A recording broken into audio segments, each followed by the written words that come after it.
کہ ہمارے ہاں تفسیر بالرائے حرام ہے۔ تفسیر بالرائے کا مطلب کیا ہے کہ میں نے قرآن پڑھا، کوئی آیت مجھے دکھائی دی اور میں نے آیت کا کہا کہ اس کا مطلب یہی ہے۔ کیسے کہہ سکتا ہوں میں؟ کوئی تفسیر اس انداز سے کرے تو حرام ہے۔ یہ کیوں حرام ہے؟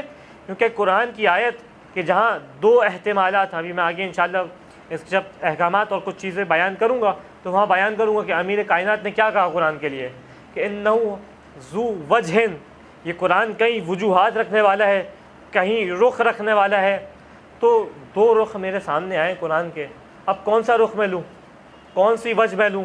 دو احتمال ہیں، ممکن ہے کہ خالق کی مراد یہ ہو، ممکن ہے خالق کی مراد یہ ہو۔ تو یہاں پہ انسان اپنی عقل نہ دوڑائے، بلکہ کیا کرے، اسی زبان سے جانے جس زبان سے قرآن کو قرآن مانا ہے، کیونکہ یہ وہی زبان ہے جو مزاج الہی کو سمجھتی ہے، اور یہ کلام ہے، یہ کلام الہی ہے، تو تفسیر مزاج الہی سے کی جائے، اور مزاج الہی کو جاننے والی ایک ہی زبان ہے، وہ زبان ہے کہ جس سے ہم نے قرآن کو قرآن مانا ہے۔